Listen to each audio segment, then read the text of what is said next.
Olá, está começando mais um Brasil de Fato Entrevista. Você acompanha conversas como essa toda sexta às 8 da noite pela TVT ou a qualquer hora pelo YouTube, Spotify, Deezer ou iTunes do Brasil de Fato. A entrevistada de hoje é a deputada federal Natália Bonavides, do PT do Rio Grande do Norte. Ela foi uma das autoras do maior pedido de impeachment de Jair Bolsonaro protocolado na Câmara dos Deputados e falou sobre os motivos que levaram os 7 partidos e as mais de 400 entidades a se unirem para pedir o afastamento do presidente. Na conversa, Natália comentou a reunião ministerial de 22 de abril e os riscos que as ações de Bolsonaro e de seus ministros trazem para a democracia brasileira. A deputada também falou sobre o projeto de taxação de grandes fortunas que tramita no Congresso.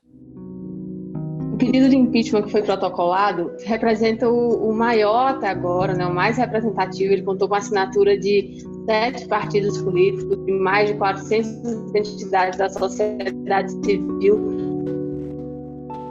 Ele tinha na sua fundamentação 3 eixos, 3 aspectos que mostravam crimes vários de responsabilidade que Bolsonaro vem cometendo, que tem cometido. Então, um desses eixos era os ataques que Bolsonaro tem feito à democracia, às instituições, aos outros poderes, ao STF e ao Congresso Nacional. Um outro eixo é o ataque de Bolsonaro à saúde pública, o seu comportamento, as medidas que ele vem adotando ou deixando de adotar, que acabam prejudicando a população, colocando o povo brasileiro em maior risco de morrer, e simplesmente não adotando as medidas necessárias ao enfrentamento da pandemia. E o terceiro eixo de argumentação desse impeachment era justamente a tentativa ilegal de Bolsonaro interferir na Polícia Federal para proteger sua família e seus amigos. E aí o que a gente viu no conteúdo desse vídeo que foi divulgado um dia depois desse protocolo de impeachment? Foi exatamente um reforço desses 3 aspectos. Tenho o poder e vou interferir em todos os ministérios, sem exceção. No vídeo aconteceram novos ataques às instituições da democracia. No vídeo a gente viu um absoluto desprezo pela vida da população durante a pandemia, Nenhuma medida de proteção da saúde das pessoas estava sendo debatida ali. E no vídeo a gente viu que sim, houve uma explícita intenção de Bolsonaro de interferir na Polícia Federal para proteger sua família e seus amigos. Então, eu acredito que o vídeo reforça o conteúdo do impeachment. O vídeo não traz novidades no sentido de coisas que a gente já sabia que estava acontecendo, traz novidades no sentido de ser prova em relação a isso, especialmente nessa questão da interferência da Polícia Federal, mas que era uma coisa que já estava constando no pedido de impeachment. Então, eu acredito que o vídeo fortalece as teses que estão contidas nesse pedido de impeachment, porque as três linhas que estão constando lá, elas mais uma vez se explicitam nessa reunião divulgada. A primeira coisa sobre o impeachment contra a presidenta Dilma é que não houve crime de responsabilidade. Então, nunca deveria ter existido aquele processo. Não era possível que houvesse um processo de impeachment sem que houvesse nenhum cometimento de crime de responsabilidade. Não é à toa que a gente sempre denunciou que foi um processo que se constituiu um golpe e que, inclusive, em tempos recentes, a gente ouviu o próprio Temer usar essa palavra, dizer que foi um golpe mesmo. Eu jamais apoiei ou fiz desempenho pelo golpe. Aliás, muito recentemente, o jornal Folha detectou um telefonema que o ex-presidente Lula me deu, onde ele pleiteava e depois esteve comigo para trazer o PMDB para impedir o impedimento. E eu tentei. Mas a esta altura eu confesso que a movimentação popular era tão grande, tão intensa, que os partidos já estavam mais ou menos vocacionados, digamos assim, para a ideia do impedimento. Mas veja que até o último momento, e esse telefonema do ex-presidente Lula revela exata e precisamente que eu não era, digamos, adepto do golpe. Então, essa é a principal diferença. No caso de Bolsonaro, é o oposto. Ele comete crime de responsabilidade quase numa base diária. Desde que o governo dele começou, ele vem cometendo crime de responsabilidade e não é à toa que num só pedido de impeachment como esse que nós apresentamos de forma conjunta com vários outros partidos, a lista de crimes é imensa, né? Não é um fato, né? Não é um crime, são vários crimes em várias áreas, na área do respeito aos poderes, na área da saúde pública, na área da interferência criminosa na Polícia Federal. Então, essa é a principal diferença, né? A diferença número 1 é que no caso de Dilma não existia crime de responsabilidade e no caso de Bolsonaro existe praticamente um cardápio de crime de responsabilidade, né? Uma ampla lista, um extenso rol. Outra diferença, e aí entrando mais nesse ponto que você traz sobre por que ainda não é pautado, né? Enquanto o de Dilma foi pautado mesmo sem haver crime de responsabilidade, aí que entra a relação política com esse tema, né? Na época em que Dilma sofreu impeachment, havia uma grande queda da sua popularidade, né? Já estava havendo na sociedade uma grande rejeição ao governo, né? Que foi inclusive construída com a ajuda de setores da mídia, que fizeram uma ampla cobertura, até convocando por muitas vezes aqueles atos que aconteceram, para além de outras questões, claro, mas enfim, que levaram com que a avaliação do governo estivesse muito negativa naquele momento. A avaliação de Bolsonaro, ela segue caindo, né? Isso é importante, é um dado importante. Já é praticamente metade da população que desaprova o governo e o percentual que aprova vem caindo a cada dia um pouco mais. No entanto, ele ainda tem um percentual importante, né, de mais de 20% de aprovação, que mesmo com todas as atrocidades que têm acontecido, tem permanecido ali, e para além disso a gente sabe que ele tem apoio de outros setores importantes, né, da maior parte das Forças Armadas, de uma parte importante da elite, né, do capital, inclusive do capital financeiro, e agora tem buscado se aproximar através da troca de cargos com o Centrão, né, com essa direita que existe lá no Congresso, que se denomina Centrão, mas que não está no espectro político do centro, está na direita da política, e ele faz essa aproximação justamente sabendo que é possível que em algum momento seja pautado um pedido de impeachment, e coloca isso na negociação de cargos com o Centrão. Então, esses aspectos são importantes para a gente lembrar que, por mais que a popularidade de Bolsonaro esteja caindo, nós ainda estamos diante de um governo forte, né, mas que vem se enfraquecendo, mas que a gente não pode esquecer desses outros setores da sociedade, das Forças Armadas, da elite econômica e agora do parlamento, que seguem próximos e que seguem dando sustentação, e é por isso que a gente precisa ampliar muito o diálogo com a população em relação a como é esse governo que está sendo o maior responsável por o nosso país estar se tornando o centro, né, da pandemia no mundo, o epicentro da pandemia no mundo. Então, a gente tem que tratar realmente como as coisas são, que uma das principais medidas sanitárias que a gente pode ter agora é a denúncia e a retirada desse governo, porque é quem está fazendo mais mal, mais prejudicando a população brasileira em plena pandemia. Então, é com essa aproximação da população, dos setores que ainda não se convenceram, que a gente é capaz de ir alterando, né, esses percentuais de apoio e assim mudando a correlação de forças na sociedade.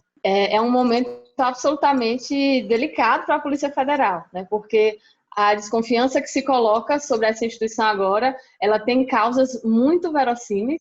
A gente já estava debatendo a interferência de Bolsonaro na Polícia Federal hoje, né, durante o seu governo, para proteger sua família, para proteger seus amigos, quando durante isso a gente tem um depoimento, né, uma entrevista do empresário Paulo Marinho, que mostra que, na verdade, essa relação já vinha de antes, né? De antes dele ser eleito, de antes dele ser presidente, de antes dele ter o poder efetivo de trocar as pessoas, de mudar a gestão, ele já tinha ali relações fortes o suficiente para ter recebido informação privilegiada em relação à operação que ia acontecer, né, contra Flávio Bolsonaro, do que ia ser descoberto em relação a Queiroz, em relação ao esquema de rachadinha do filho do presidente, né, do senador Flávio Bolsonaro, e pior, que essa operação foi adiada propositalmente para não pegar ali o período da campanha e não acabar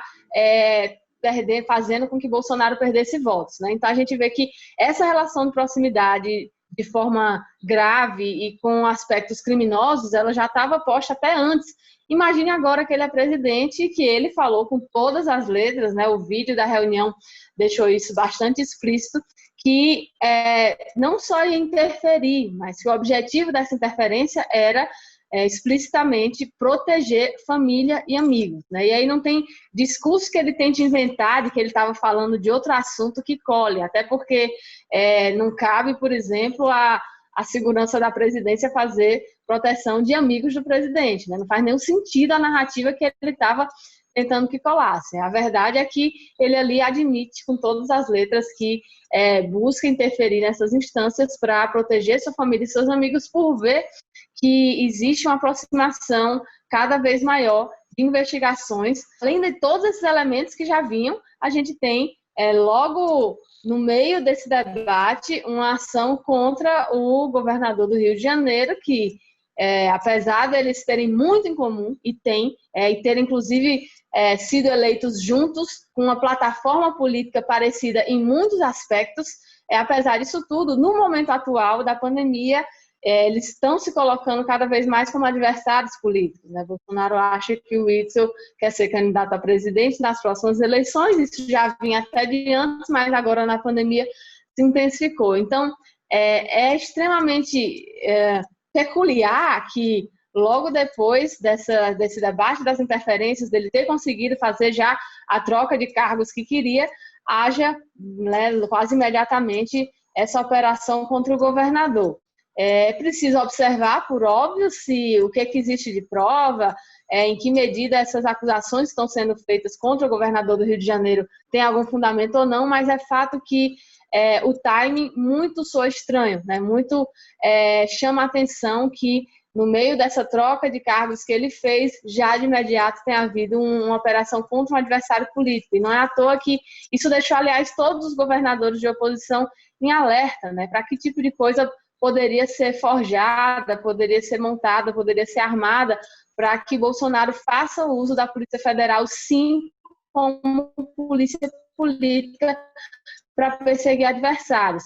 Na escalada autoritária que a gente está vivendo no Brasil, esse movimento de Bolsonaro em relação à Polícia Federal é um movimento que traz muita gravidade ao cenário, né? É um movimento que traz um passo a mais na concretização disso que ele vem fazendo, cada dia um pouquinho mais, cada dia esticando mais a corda, cada dia testando mais os limites e com a reação tanto omissa das demais instituições, né? E eles não escondem, na verdade, uma afinidade total com o projeto autoritário, com um possível retorno de um AI-5, a gente sabe que logo no começo da pandemia, Bolsonaro chegou a pedir parecer jurídico sobre a implementação do estado de sítio. Então, os sinais são vários e quando a Polícia Federal passa a ser tratada como uma polícia política, né, e ser instrumentalizada dessa forma, não só para proteger os de Bolsonaro, mas para atacar e perseguir adversários, a gente tem um passo muito adiante nesse projeto autoritário, né? E tudo isso sob uma omissão, né?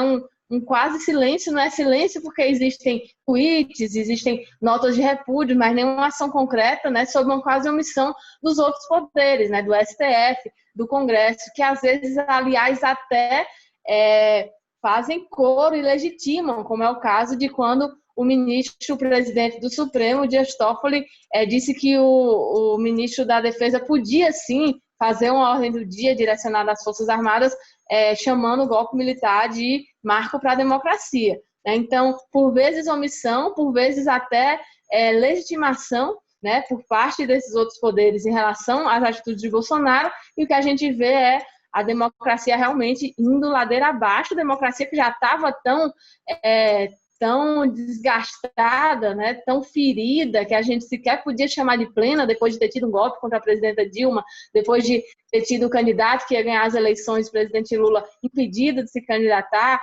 e sido preso. Então, é grave, né? Isso que a gente sinaliza, ou melhor, isso que Bolsonaro sinaliza fazer com a Polícia Federal nesse momento é um passo a mais nessa escalada autoritária e é muito grave.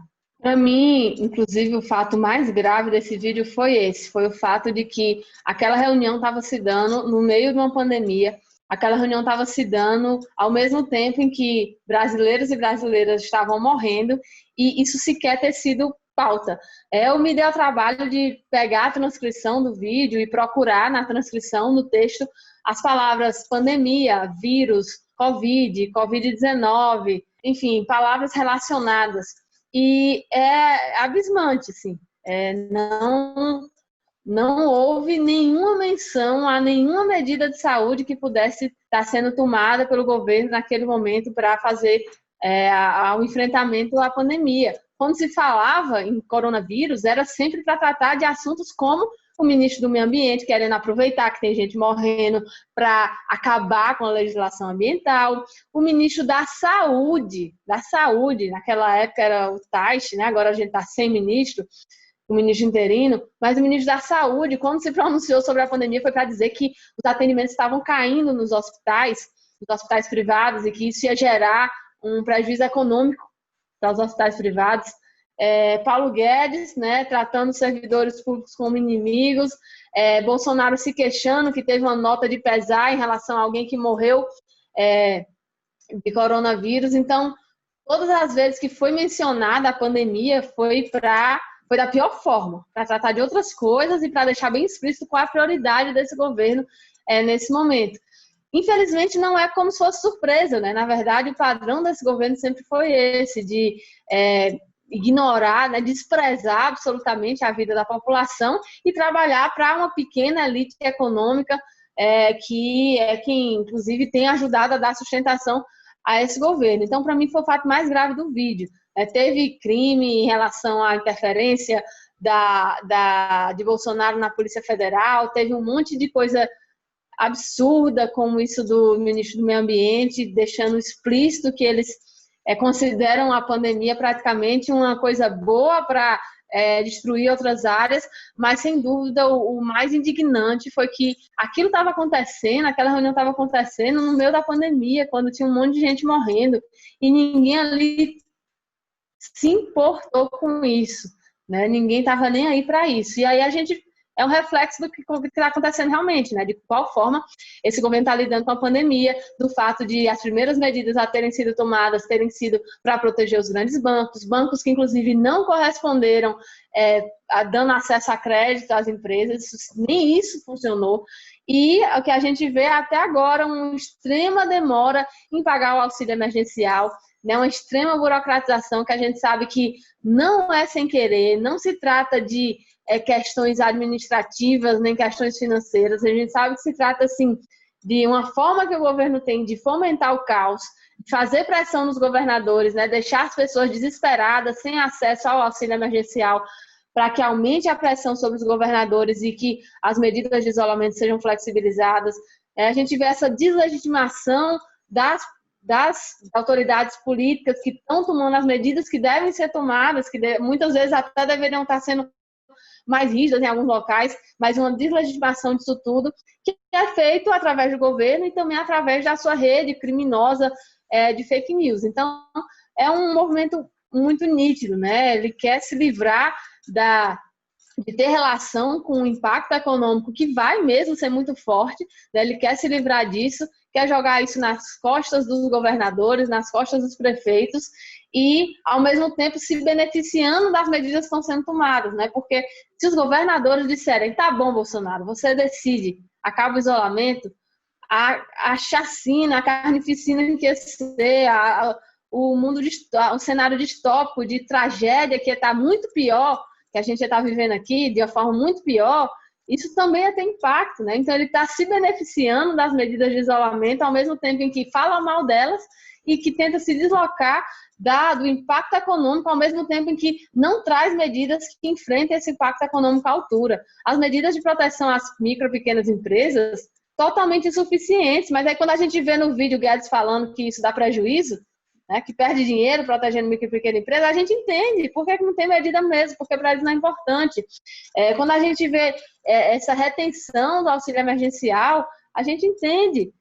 Eles estavam querendo guerra com os governadores e essa retenção faz parte disso, faz parte de criar o caos, de criar esse ambiente nos municípios, nos estados, né? Então, sem dúvidas, nós estamos no com o pior governo possível para passar por essa pandemia. Já seria uma situação muito triste, né, trágica o suficiente se fosse só a pandemia combinada com os níveis de desigualdade que a gente tem aqui no Brasil, que estão fazendo com que essa pandemia seja sentida de forma mais dura pela nossa população. Se fosse só esse combo, já seria trágico o suficiente, mas não. Né? Para além disso, a gente está passando por isso sob um governo genocida. As medidas que busquem mudar o nosso sistema tributário para tornar esse sistema mais justo, elas são urgentes, né? Há muito tempo. A gente precisa de reforma tributária, mas não é a reforma tributária que a direita quer, que o setor neoliberal gostaria, que seja uma reforma que simplesmente desburocratizasse as medidas e pronto, mantivesse as desigualdades profundas ou até as ampliasse. A gente precisa desburocratizar sim, isso é importante, mas o cerne de uma reforma tributária tem que ser mudar, inverter o nosso sistema que hoje faz com que quem é mais pobre pague proporcionalmente muito mais imposto do que quem é mais rico. É assim que é no Brasil. E como a gente tem até hoje uma interferência muito grande do poder econômico na política, mesmo com o fim do financiamento empresarial, não se proibiu empresários de doar, né? Proibiu o CNPJ, mas não os tais dos CPFs milionários, bilionários, e até as autodoações, né, dos candidatos que são bilionários e que não tem nem limite para isso.